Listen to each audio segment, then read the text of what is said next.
Está no ar o Lições da Bíblia, o nosso encontro semanal de estudo profundo da Palavra de Deus. E hoje vamos continuar nossa jornada pelos Salmos e vamos ouvir os salmistas orando a Deus e vamos aprender também a orar. É sobre isso e muito mais o Lições da Bíblia que está começando agora.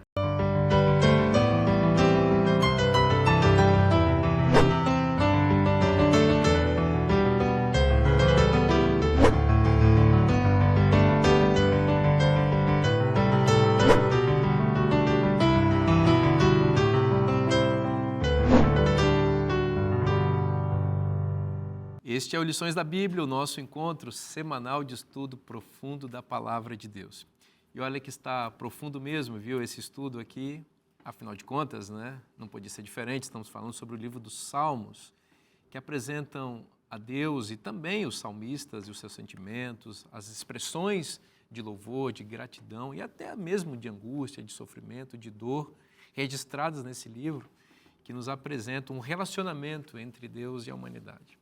Bom, a gente está começando um ano, né? Um ano novo, estamos na segunda semana desse ano que promete, que a gente espera viver grandes coisas na presença de Deus e estamos começando com o pé direito, vamos chamar assim, né? Com o livro dos Salmos, né? Refletindo sobre Deus. E a gente está fazendo isso na boa companhia de amigos queridos que estão conosco aqui para ajudar a gente a entender esse livro tão especial. Aqui à minha esquerda, Josanã Alves, pastor Josanã, que é líder de mordomia na divisão sul-americana. Amigo, seja bem-vindo mais uma vez. Muito obrigado, alegria essa nova semana para mais uma vez desfrutarmos do estudo do livro dos Salmos que fala tão profundamente ao nosso coração. Amém.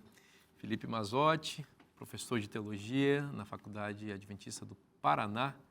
Seja bem-vindo, meu querido. Sim, meu amigo, muito obrigado. Novamente, uma nova oportunidade, mais uma semana de estudos. A última semana já foi uma bênção para mim, pessoalmente, e esse é um privilégio estar aqui com os meus amigos. Privilégio nosso ter você com a gente e também Cândido Gomes. Irmão, que bom ter você, nosso líder de jovens aqui para o estado de São Paulo, né, Cândido? Seja bem-vindo, irmão.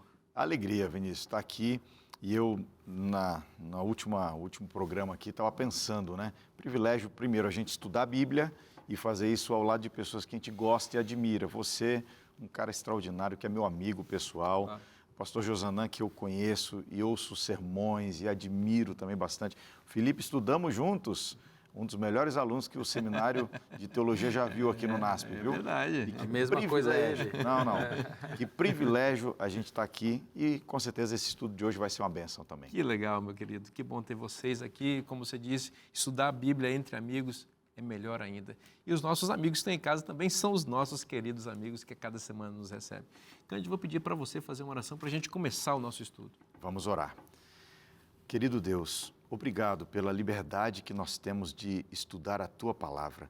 Obrigado porque a Tua Palavra ilumina a nossa mente, traz paz ao nosso coração e renova também em nosso coração a esperança de eternidade ao Teu lado. Amém. Permanece conosco, Pai, que o Teu Espírito que inspirou estas letras também ilumine nossa mente para entender a mensagem e nos dê força para aplicá-la em nossa vida. Amém. Oramos assim, em nome de Jesus. Amém. Amém.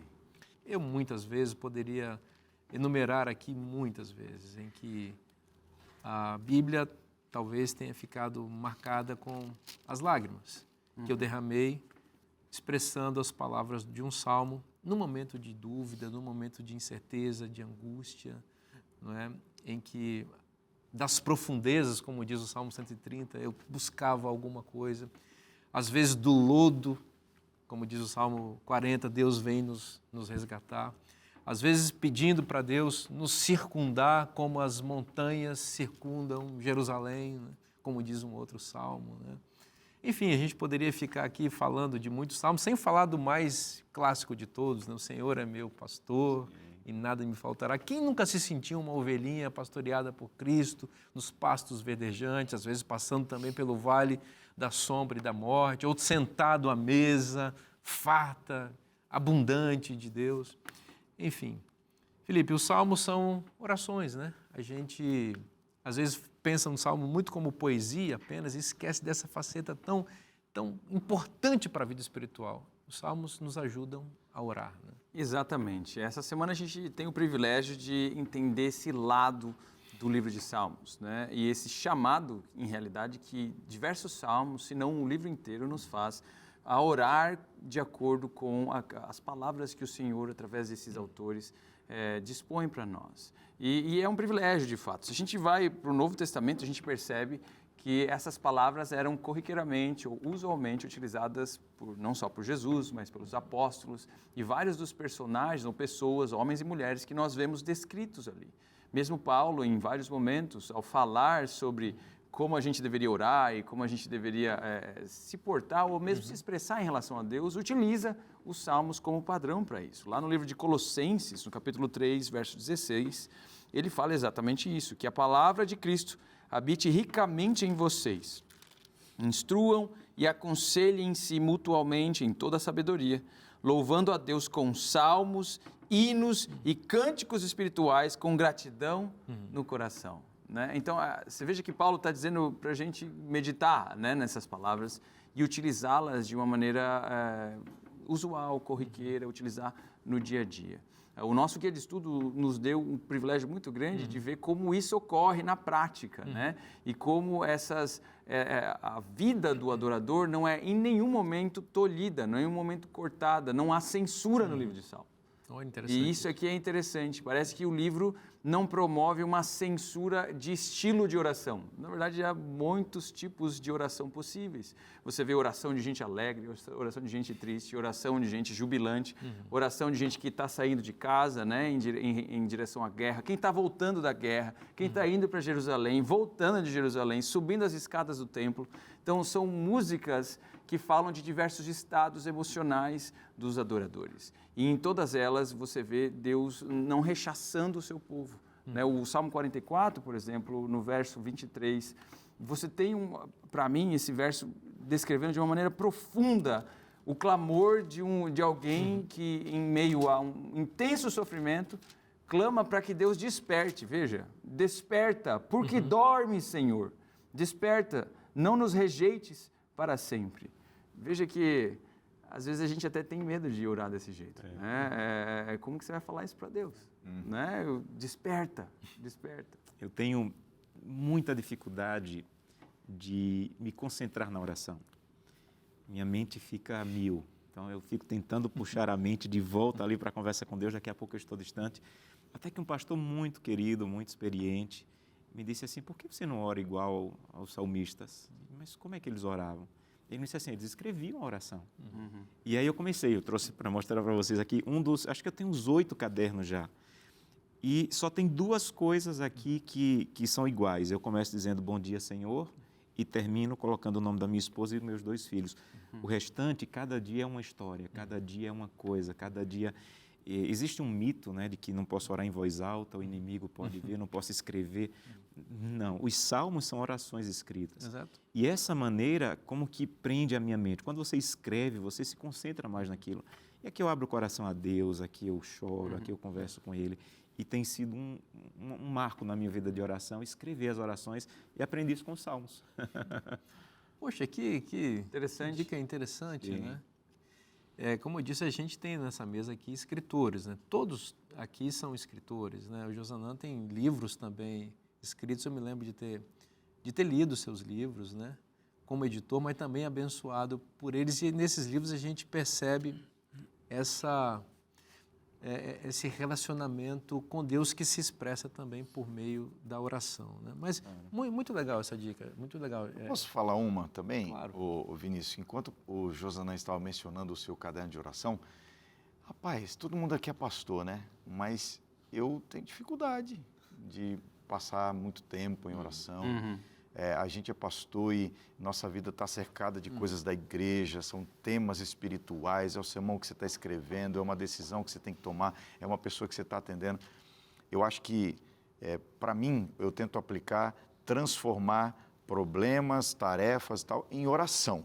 Agora, uma forma que eu encontrei também de ter mais tempo em oração, quando eu estava na igreja, no distrito, todo culto que eu ia para a igreja, culto de quarta especialmente, eu levava um caderno que passava na mão dos irmãos.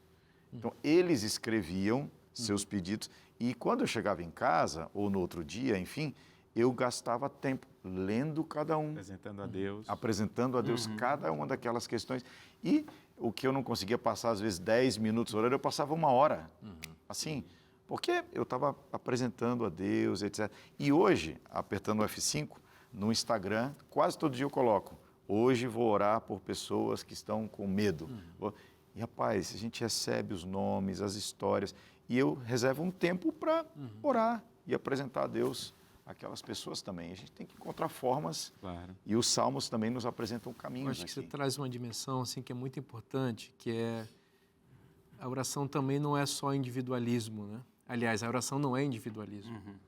A oração tem o seu elemento coletivo e de intercessão, né? Se a gente orar só por nós mesmos, a gente vai parar de orar em algum momento, né? Porque a gente fica só olhando para nossas próprias necessidades. Muito legal isso também. É importante, eu acho que ambas as opiniões, né, são interessantes para descrever que a oração, ela parece ser algo distante da nossa realidade local ou de cada dia, porque o jeito que a gente ora, fechando o olho, ele tende à artificialidade, né? Porque você está fazendo algo que você não faz o dia inteiro. Eu, por exemplo, eu não converso com vocês assim, né? A gente está de olho bem aberto e tal.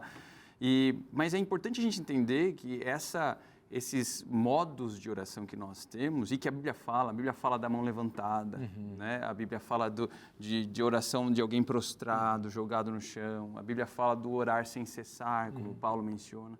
Então, esses modos de oração, todos eles, a meu ver, são substitutos de uma realidade que um dia vai chegar para nós, que é quando a gente vai olhar no olho do nosso Salvador e vai conversar com Ele.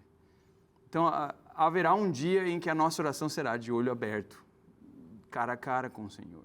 Entender isso é importante porque o que a gente faz, quaisquer que sejam os modos de oração que tenhamos hoje, são, na verdade, uma aproximação desse dia, uma aproximação de algo que um dia há de ocorrer face a face. Ou seja, você está face a face com o Senhor. Então, falar com Ele como se conversa com um amigo, como a gente sempre fala na igreja, é muito importante. Eu anoto as minhas orações também, justamente pela dificuldade de concentrar. Só que o que eu faço? Eu queimo elas depois. Eu tenho um altar e eu queimo diante de Deus. Eu tento fazer belo, o mais profundo possível, e que esse texto não seja lido por mais ninguém. E sem medo de perder algo belo, porque eu sei que está registrado com o Senhor. Eu lembro que eu falei isso numa igreja uma vez, e a irmã veio com o caderninho dela: pastor, eu tenho que queimar então? Eu falei: não, irmã, é só o meu modo de fazer, entende? E está aí uma outra coisa que o Salmo ajuda. Os salmos de oração, eles nos ajudam a fazer com que a oração não seja uma coisa acadêmica, uma coisa distante, uma coisa superficial. Você vê o calor nas palavras, você vê o calor, a intensidade dele, de louvor, de questionar, de o que deveria ser a oração. Né? A oração deveria ser exatamente isso, você sentir o calor da presença de Deus do seu lado e você falar realmente o que está passando, o que está acontecendo de maneira verdadeira com Deus que já sabe. Então, quando eu digo que eu oro para um Deus onisciente, eu estou dizendo que eu oro para um Deus que sabe tudo. Então, a oração não é para informar a Deus. A oração ela tem a função de me colocar mais em contato com esse Deus que já sabe o que eu vou falar para Ele. Eu acho que, falando da minha própria experiência, uma das dificuldades maiores que a gente tem para orar é que a gente tem dificuldade de olhar no espelho da alma. Uma das expressões hebraicas para oração significa julgar a si mesmo. Você só ora de verdade quando você está desnudado plenamente diante de Deus, quando você vai lá e vê quem você é de fato. E, invariavelmente, quando a gente faz esse exercício, a gente vai encontrar coisas das quais a gente não gosta, sabe? Que são coisas ruins da nossa natureza, nossa personalidade. E eu acho que essas coisas são a matéria-prima fundamental para a oração. Apresentar isso, quem nós somos de fato. Senhor, eu não queria ser assim, eu não queria ter esse coração aqui, eu não queria ser orgulhoso, invejoso, impuro, como eu sou muitas vezes. Então, quando a gente olha para dentro da gente mesmo, enxerga essas coisas, a gente encontra motivação plena para a oração, porque a gente entende a nossa insuficiência, incapacidade, e a gente vai diante de Deus, do Deus gracioso, amoroso que é, para transformar a nossa vida e o nosso caráter, né? Eu acho que os Salmos Então, eles me apontam para um conteúdo que precisa estar no meu diálogo com Deus, né? Porque, analisando friamente, se a gente pensar nas orações que a gente faz geralmente e a gente tirar delas os pedidos e os agradecimentos, o que sobra? E eu acredito que o que sobra é a nossa relação com Deus. Exato. Porque relação se constrói, compartilha de medos, de sonhos. Imagina, eu sou casado com a Melina, minha esposa, sobre o que eu converso com ela? Eu sei que de manhã ela vai para o trabalho, eu sei que ela trabalha até meio-dia, depois a gente vai almoçar e depois ela atende outra pessoa. Então, se eu for pensar no dia a dia dela, eu sei o que acontece. Mas ela me diz o que ela sentiu em relação ao que aconteceu. Ela me fala sobre um medo, uma dúvida que surgiu e tal. E eu acho que quando eu leio os Salmos, o que isso provoca em mim é uma avaliação da minha relação com Deus. O que sai do meu coração na direção do céu quando eu oro. Isso me dá uma indicação de como pode ser a minha vida de oração. Muito bom. Por muito tempo a gente ensinou a Bíblia, ou a gente percebe em livros teológicos de 100, 150 anos atrás, a tendência de descrever Deus como ahistórico ou atemporal, né? Então ele está fora e ele eventualmente entra, né? Então quando você ora, você nessa perspectiva estaria traspassando essa cortina que coloca ele longe de você, né? Só que o texto bíblico, e essa é uma tendência da teologia adventista, inclusive, das últimas décadas, parece apresentar um Deus que é essencialmente histórico. Ele não está fora do tempo, está no tempo. Ele não criou você no espaço separado do dele. Ele nos criou para habitar no espaço dele, no tempo dele. Por isso que ele aparece como ser humano no texto bíblico. Por isso que ele aparece como anjo, por isso que ele conversa, por isso que ele visita, por isso que ele come com gente no dia a dia. Visita Abraão, visita Paulo, assa um peixe lá para os discípulos, né? Então você tem essas visões de Deus no texto bíblico destacam a personalidade de Deus como essencialmente histórica. Ele está aqui, é real. Eles estão aqui agora. Deus está conosco agora. Então, quando oramos, a gente não está fazendo um exercício de conversa com algo distante de nós. Nós estamos literalmente falando com algo que é real, com Deus que existe de fato. Amém. Que maravilha. A gente vai continuar conversando sobre isso depois do intervalo, que você sabe é uma grande bênção. Não sai daí, o programa volta já já.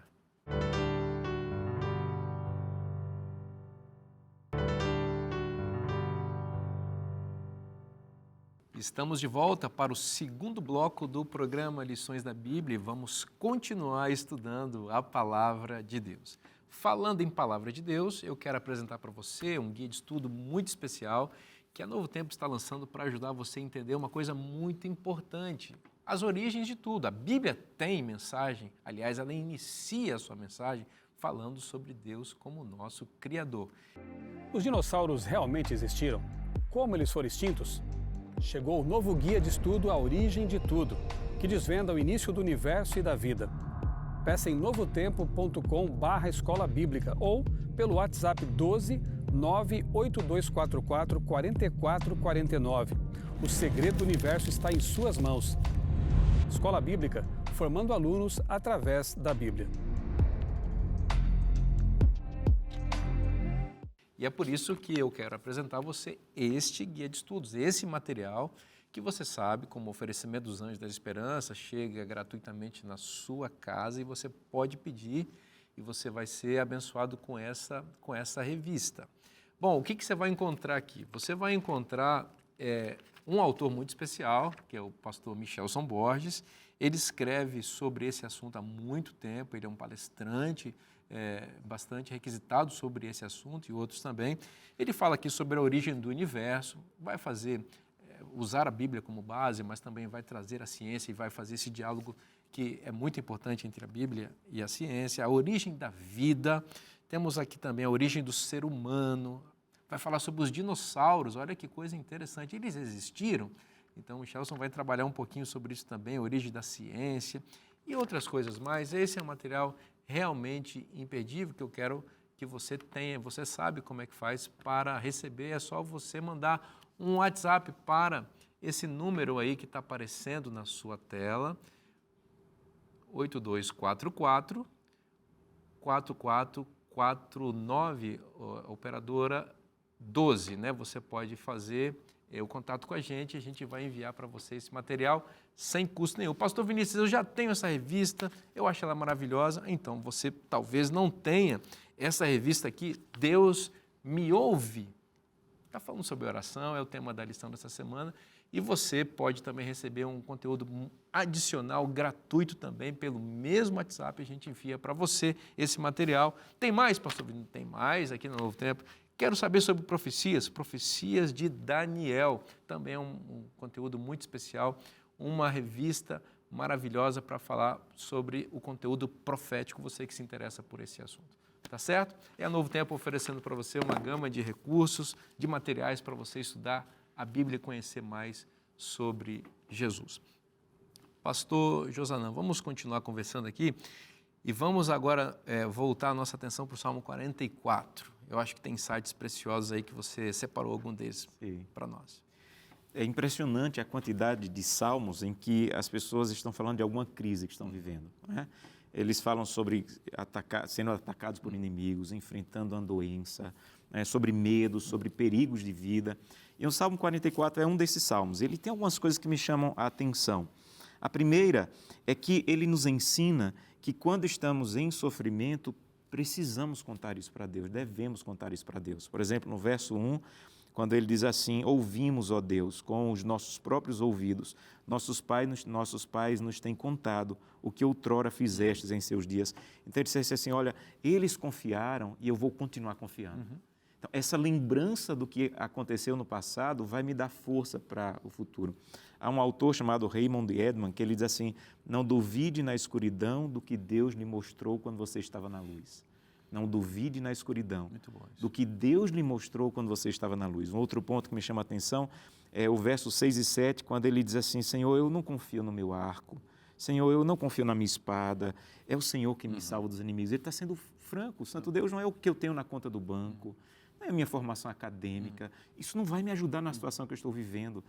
O verso 11, quando ele diz assim, Senhor, o Senhor me entregou como ovelha para o abate.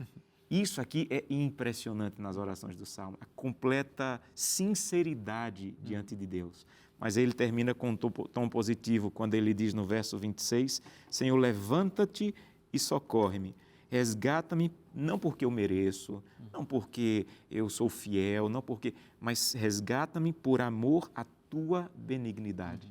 Então, Santo Deus, é do Senhor que eu espero. Então, essa oração de desespero, eu acho que é um modelo que nós poderíamos seguir. Senhor, eu quero lembrar do que o Senhor fez. Senhor, eu quero dizer que eu não tenho como enfrentar o que eu estou vivendo. Senhor, eu quero te dizer sinceramente o que está acontecendo. Eu estou questionando até o teu cuidado por mim, mas eu continuo do teu lado. Amém.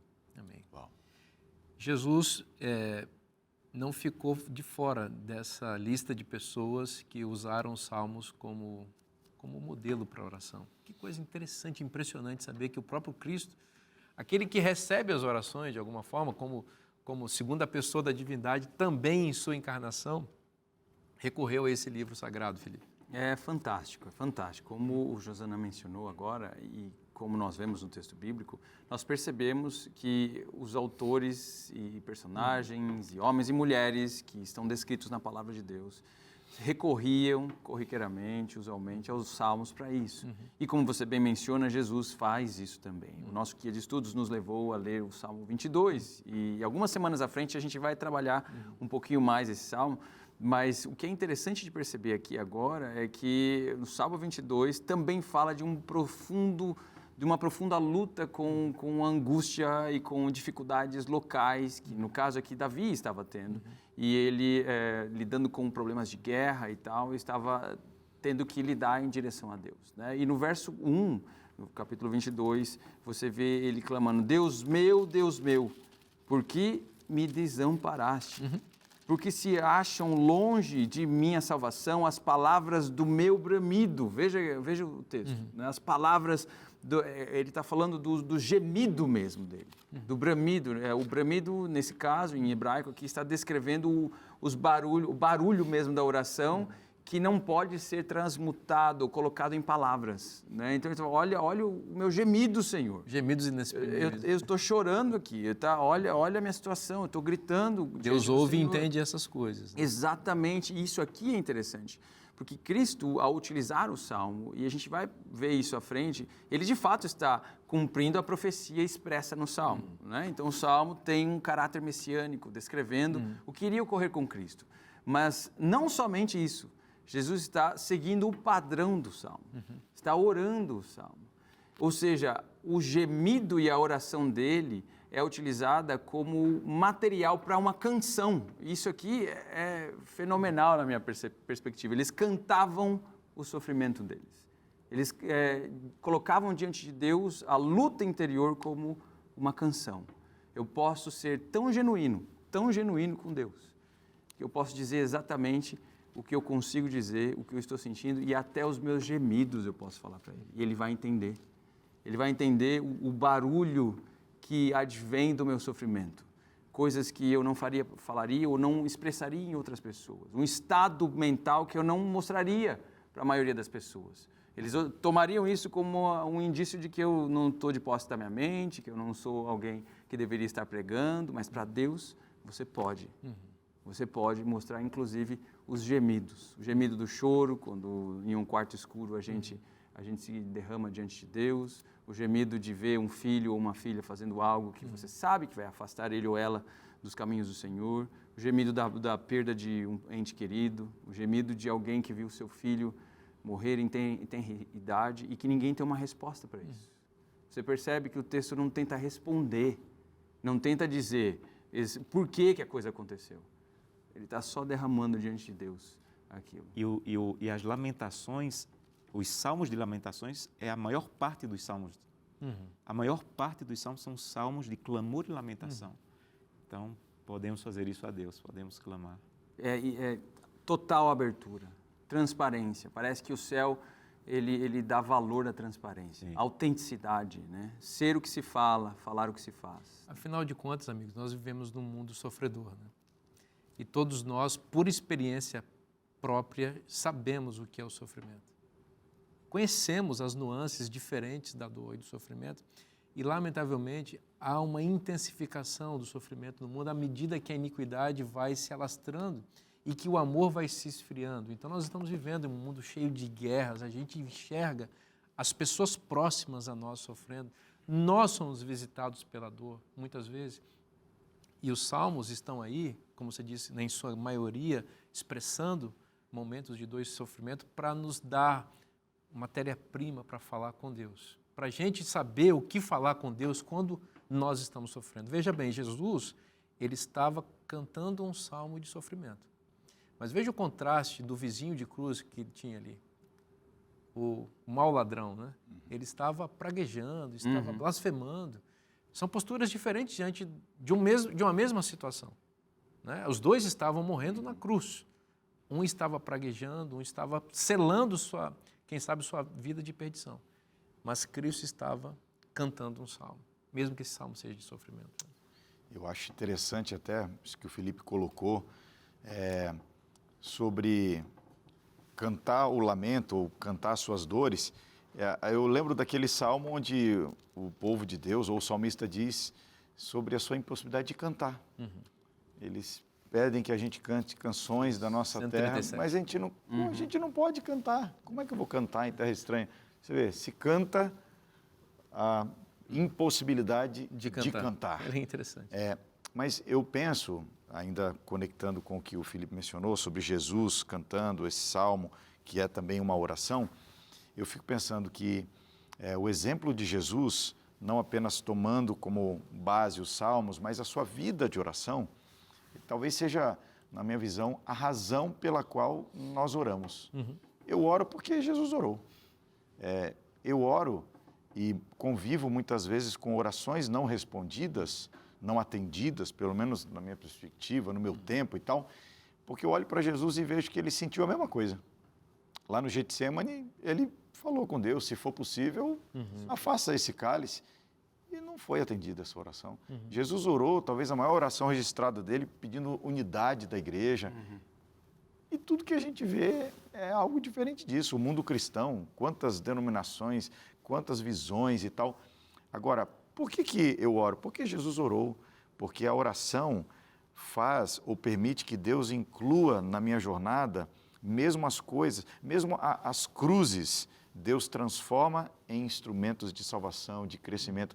Oração não substitui sacrifício. Oração prepara para o sacrifício. Oração permite que Deus inclua no meu caminho mesmo as coisas ruins, mas transformando em bênçãos, em instrumentos de redenção na minha vida. Então, o exemplo de Cristo orando na cruz me estimula a tomar também os salmos para descrever as cruzes que eu também enfrento e elevar o meu coração a Deus e pedir que Ele inclua essas coisas que me acontecem no seu plano de salvação para mim. Muito rico. E o Salmo 22, ele traz essa resposta. Porque apresenta essa dor, mas ele diz assim, meu Deus, 3 vezes no verso 1, ele diz, meu Deus, meu Deus, meu Deus. Então, não é o Deus de qualquer, é o meu Deus. Estou sofrendo, não sei, não entendo o que está acontecendo, mas é meu Deus. E no verso 4 e 5, 3 vezes, ele diz assim, os nossos pais confiaram em Ti, confiaram e o livraste, clamaram e confiaram em Ti. Em outras palavras, eu estou passando por um momento difícil, mas eu confio em Ti, confio em Ti, confio em Ti. Então, no verso 1, ele repete 3 vezes, Deus. Meu Deus. E no verso 4 e 5, ele diz assim, confiaram, confiaram, confiaram. Acho que aqui está a grande resposta, né? Eu gosto quando Marta corre para Jesus, depois que Lázaro morreu, Jesus não foi, ela se ajoelha aos pés dele e diz, Senhor, se o Senhor estivesse aqui, meu irmão não estava morto. Em outras palavras, ela estava dizendo, Senhor, sabe por que meu irmão está morto? O Senhor não veio quando eu pedi. Mas onde ela fez isso? Ela fez ajoelhada aos pés de Cristo. Dele. Então, eu tenho meus questionamentos, eu não vou para o Twitter, eu não vou para o Instagram, eu vou para os pés dele e digo, Santo Deus, o Senhor é meu Deus, o Senhor é meu Deus, o meu Deus. Mas eu estou aflito, angustiado, não entendi, parece que o Senhor me abandonou. Ali eu devo fazer isso. É significativo que Jesus tenha orado o Salmo 22, né? E você mencionou bem, era a oração dele, mas também é um cumprimento profético aqui, o Salmo da Cruz, vamos chamar o Salmo 22, né? Mas, embora os salmos eles sejam independentes, composições independentes, a forma como eles estão organizados aqui, pelo menos nessa sessão, ela é muito significativa, porque depois do Salmo 22 tem o Salmo 23, né? Que é o Salmo do pastor, que é o Salmo da caminhada, da peregrinação. Você tem a cruz no 22, você tem a caminhada no 23, e depois você tem o 24, que é o Salmo da glória, né? Todos eles falando da experiência de Cristo e do cristão que segue. Você tem a cruz aqui no 22, você está se sentindo desamparado, é um momento em que você precisa da graça divina, e essa graça te introduz numa jornada com o pastor, aí o 23, né?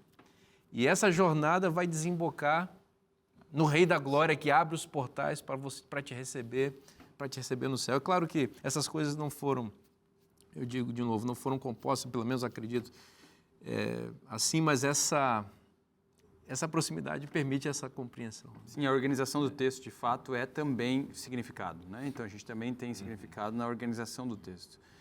Mas é interessante que já no Salmo 22 a gente vê isso. Não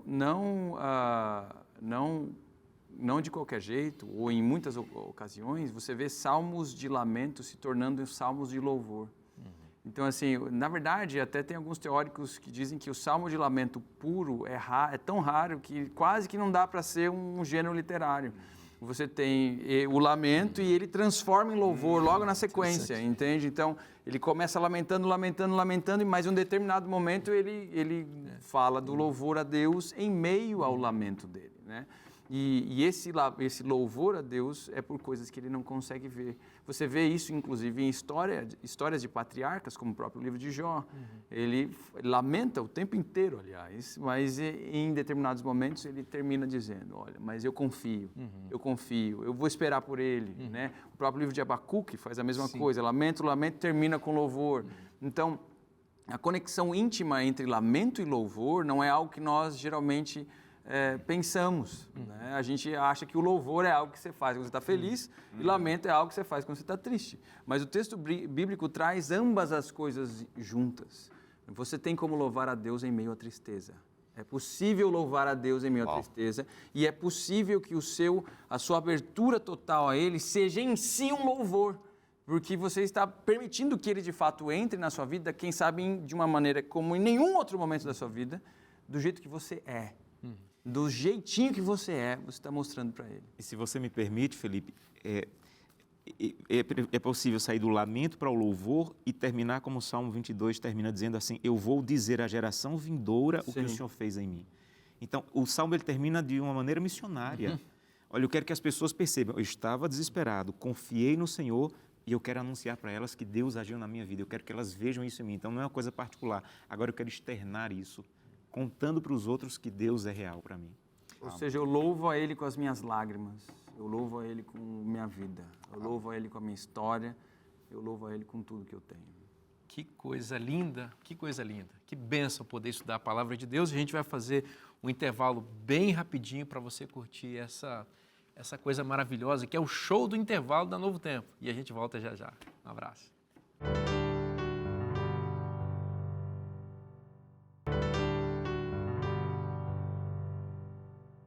Estamos de volta para continuar estudando a Palavra de Deus, o livro dos Salmos, e a gente está se emocionando, está aprendendo. Que coisa linda, né? Essas poesias em forma de oração que foram registradas na Bíblia para a gente aprender também a orar, a adorar e a louvar ao Senhor, porque Ele é digno de toda honra, de toda glória e de todo louvor. Quando a gente fala do estudo da Palavra de Deus, aqui no Lições da Bíblia, você sabe que a gente está falando da Bíblia, mas também está falando do nosso guia de estudos, que é uma grande bênção. O guia de estudos acompanha a família brasileira e a família mundial há muito tempo, ajudando as pessoas a dia a receber uma porção preciosa da Palavra de Deus para nutrir a vida espiritual. E eu gostaria que você também tivesse esse privilégio todos os dias. Pastor Vinícius, como eu faço para receber esse guia de estudos tão especial que a gente está aprendendo tanto? Você já sabe, é só acessar o site da CPB, a Casa Publicadora Brasileira, cpb.com.br, e você vai ver como pode adquirir esse e outros materiais preciosos da editora. Vamos continuar conversando, Pastor Josanã, porque agora a gente vai olhar para o Salmo 13. Esse salmo ele é forte, ele é bonito, e ele começa com uma pergunta que não quer calar na Bíblia, né? A pergunta por excelência dos peregrinos que estão desesperados com a dor e o sofrimento. Até quando, Senhor? Essa pergunta vai aparecer na boca de muita gente na Bíblia, inclusive vai ser repetida no Apocalipse. Até quando, Senhor? Parece a criança que está viajando no banco de trás do carro, né? Já chegou? Papai, está na hora, quando é que chega, né? Sim. E é a frase, a pergunta do peregrino, né? Sim. E isso é tão forte que aí no verso 1 e 2, o salmista, Davi, ele repete a pergunta 4 vezes. 4 vezes. Ele está dizendo assim, pode perguntar a Deus.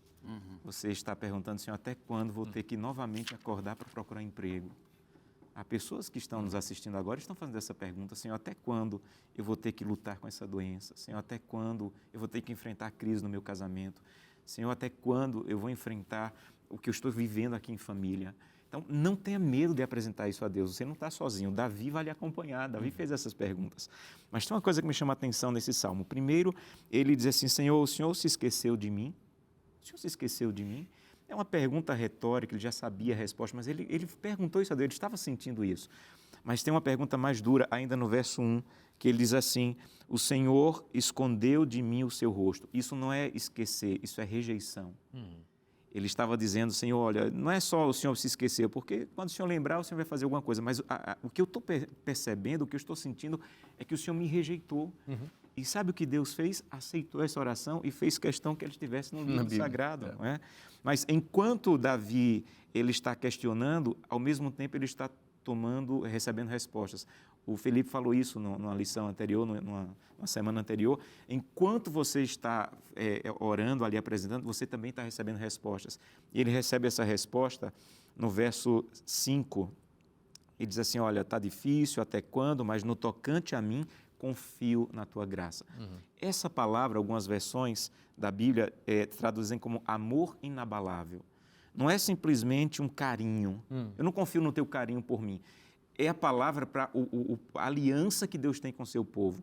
É como um casal quando vai diante do altar e diz assim, olha, eu vou ficar com você na saúde e na doença, na riqueza e na pobreza. Acho que essa é a essência da palavra. Santo Deus, eu confio no Senhor, porque quando eu estava na saúde, o Senhor estava comigo. Eu confio no Senhor agora na doença. Quando eu estava na riqueza, o Senhor estava comigo. Agora eu confio no Senhor na pobreza. É um amor inabalável que não muda, porque Deus permanece. Então tem o até quando, mas também tem no final, eu confio no teu amor inabalável por mim. Amém. Amém. Amigos, eu acho que, por exemplo, um salmo como esse, o Salmo 13, que aparece essas perguntas, né? Até quando, Senhor? A expressão, Senhor, olha para mim, o Senhor esqueceu de mim, está me desprezando. É a expressão de alguém que não está satisfeito com uma relação com Deus que seja apenas uma relação formal. É alguém que quer mais de Deus. É alguém que não quer um Deus distante, quer um Deus presente e ativo na vida. E é esse tipo de relacionamento que Deus quer ter conosco. Me parece o meu bebezinho, que quando eu chego em casa cansado e vou deitar no sofá, ele fala, não, pai, sentado não, deitado não, vem cá, vem brincar comigo, vem jogar bola comigo. Você está entendendo? É alguém que não quer um relacionamento distante. Eu acho que a vida nos oferece muitos momentos em que nós precisamos demandar Deus presente. O sofrimento é uma lembrança disso. Nós não podemos passar pelo vale da sombra e da morte sozinhos. A gente não tem envergadura para isso. A gente precisa do bom pastor nos conduzindo. Não dá, e tem muita gente que quer passar sozinho. Eu tenho força para fazer, eu estou. E a gente vai quebrando a cara por causa dessas coisas. Então o salmista está dizendo, olha, não me deixa sozinho na angústia, não. Eu não consigo, eu não dou conta da angústia sozinho. Eu, pensando nesse Salmo 13, que é tão forte, Josana mencionou essa perspectiva das perguntas, mas da confiança que Deus planta no coração como uma resposta desse questionamento, eu estava refletindo sobre esse salmo e lembrei de uma história que eu ouvi o Jader Santos contando, né? O Jader, há alguns anos atrás, quem sabe umas 2 décadas atrás, ele enfrentou um câncer. Sim. E isso foi um período muito complicado. Eu lembro, quando eu era garoto, minha mãe teve câncer e anos atrás isso era quase uma sentença de morte. Você não tinha alguns tratamentos, medicamentos e possibilidades que se tem hoje, mas quando essa notícia visitou a casa do Jader, claro, fizeram tudo que foi possível e os tratamentos e tal, mas ele conta que num determinado dia, a Lúcia, sua esposa, disse assim para ele, Jader, eu percebi uma coisa, você nunca mais compôs. Você não vai mais compor? Por que eu lembrei dessa história? Porque o final do Salmo 13 diz assim, cantarei ao Senhor. Exatamente. Eu tenho perguntas, eu tenho questionamento, eu tenho minha luta, eu não entendo muitas coisas, mas aí foi nesse cenário e com essa pergunta que a Lúcia fez, que o Jader, ele conta, endireitou a coluna e disse, peraí, eu só louvo quando vai bem a coisa, vai bem a vida. E ele compôs a música que se chama Escolhi Louvar Teu Nome. Escolhi louvar Teu nome. Eu hoje escolhi louvar Teu nome. Então, ele me diz que no meio dessa oração, dessa situação, o louvor é uma escolha. Eu escolho porque eu sei quem Tu és. Eu sei que o Senhor tem me feito bem. E não vai ser uma crise, uma perda, um revés da vida que vai roubar o meu direito e a minha escolha de louvar ao Senhor. Esse salmo mexe comigo e me traz essa lembrança. Você está falando do Jader, eu me lembro de uma outra composição dele extraordinária, que é um salmo para mim. É preciso confiar em Deus. Extraordinário. Mim, eu já falei para ele, olha, acho que é uma das minhas preferidas. Aqui quem só perdeu, quem sabe só ganhou. Um dia todos saberão. Todos saberão. E a frase, é preciso confiar em Deus. Gente, uma frase simples, mas é a realidade. No meio da angústia e do sofrimento, eu até me arrepio de pensar, porque eu fico pensando nas pessoas também que estão assistindo e que estão passando pela dor, pela angústia, e que estão duvidando. Então, a mensagem do salmista e dos salmistas modernos hoje é preciso confiar em Deus. Escolha louvar a Deus, mesmo em meio ao sofrimento. Você vai ver esse Deus se revelar gracioso e maravilhoso, porque Ele é assim, é a essência dele. Enquanto eu estava ouvindo vocês aqui e refletindo na minha vida, né? E como os Salmos permitem justamente isso, né? Que a gente perceba o quanto o sofrimento faz parte das nossas experiências nesse mundo, né? A gente percebe hoje uma ênfase muito grande na vida ou no sentido da vida como uma intensa busca pela felicidade. Mas me parece que o texto bíblico não faz esse tipo de compromisso com a gente, né? Parece que o texto está chamando a gente a uma vida de intensa responsabilidade, que é algo bem difícil, de viver. Ser fiel no pouco, sobre o muito te colocarei. A gente geralmente fala, eu vou fazer um pouquinho e aí eu vou ganhar um monte, né? Então eu estou investindo no pouco e não. Jesus está falando, olha, você vai ser fiel em pouco e depois vai ser fiel em muito. Você vai administrar pouco e depois vai administrar muito. Então, o sentido aqui é a responsabilidade de continuar adorando o Senhor a despeito daquilo que a vida joga contra a gente. E eu sei que é fácil dizer em um momento em que eu não tenho nenhum tipo de problema na minha vida, em termos de câncer, doença e tal, mas eu acho que o que os Salmos registram, esses que estamos lendo, são o quão difícil é fazer isso quando, de fato, essas coisas batem na gente, quando elas chegam em nós, né? E parece que a alternativa do texto não é que você se cale, não é que você deixe de falar o que você está sofrendo diante de Deus, não, é que você fale, que você diga essas coisas. Não à toa nós fomos ao Salmo 60 também, e o guia nos levou a este salmo, e nele nós vemos um clamor do salmista por restauração, né? Senhor, restaura. Verso 1 diz, tu nos rejeitaste, nos dispersaste, tens estado indignado, mas agora restabelece-nos, Senhor. Abalaste a terra e a fendeste, repara-lhes as brechas, pois ela ameaça ruir. Fizeste o teu povo experimentar reveses e nos deste a beber um vinho que atordoa. Deste um estandarte aos que te temem para fugirem diante do arco, para que os teus amados sejam livres. Salva-nos com a tua mão direita e responde-nos. Né? O texto parece que atrela a responsabilidade de pedir por misericórdia, pedir por libertação, quando você está assim. O guia, inclusive, fala 2 pontos, né? O primeiro é que o sofrimento faz parte da vida. E o segundo é que a gente precisa ter compaixão com quem sofre. Né? A gente precisa entender que o sofrimento é parte da vida e a gente que sofre, e sofre muito. E a Bíblia, em vários momentos, não só nos Salmos, mas em outros textos que falam sobre sofrimento, em geral, preencher o silêncio de Deus nestes momentos é um pecado. Entende? Eu já tive vários momentos como pastor em que pessoas me procuravam para dizer, pastor, por que meu filho morreu? Por que ele teve câncer com 12 anos? Por que eu tive que segurar ele e ver ele dar o último suspiro? E às vezes a gente tenta preencher esse vazio e dizer, não, porque isso, porque aquilo, porque Deus quis, deixou de que. A gente não sabe. A gente tem uma ideia geral de como as coisas vão e do conflito que nós fazemos parte. Mas nós não sabemos especificamente porque aquele jovem tinha que morrer. E dizer isso talvez seja a coisa mais próxima de adorar a Deus que nós podemos fazer. Senhor, Felipe, eu não sei porque isso está acontecendo, mas eu coloco nas tuas mãos. Repete isso que você falou, que eu achei muito, muito rico isso. Preencher o silêncio de Deus. Com palavras vãs. É talvez um dos maiores pecados que como seres humanos nós possamos fazer. Às vezes Deus está em silêncio, da nossa perspectiva, tá? Às vezes Ele não está em silêncio, mas a gente está olhando para a situação e não consegue ver a resposta. E a gente teologiza o silêncio dele. Como os amigos de Jó, muitas vezes. Exato, teologiza o espaço entre o sofrimento e a resposta. Quando, na verdade, aquele espaço é o espaço que Deus está dando para aquela pessoa se aproximar dele. E o Salmo 60, ele diz, Deus está trabalhando, Ele está restaurando. Então, o que está acontecendo é consequências de escolhas, de pecados, do mal, mas Deus está restaurando.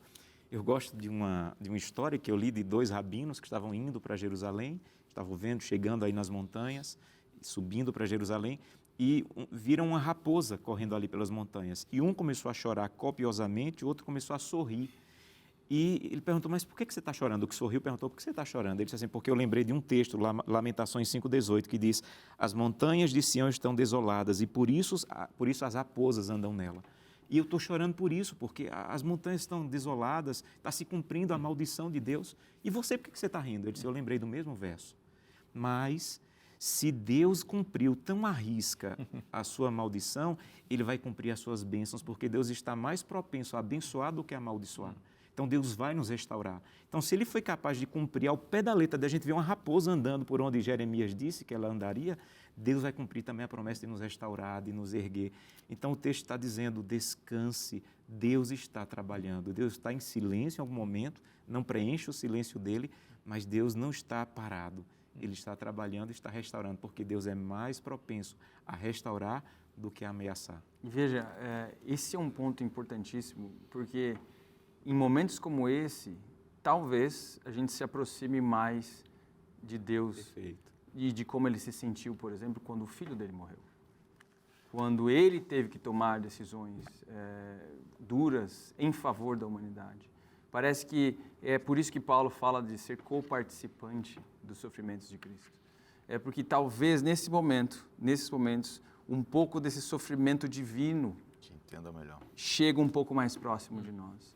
Então, como a gente falou no bloco anterior, até em nossas lágrimas nós louvamos ao Senhor. Amém.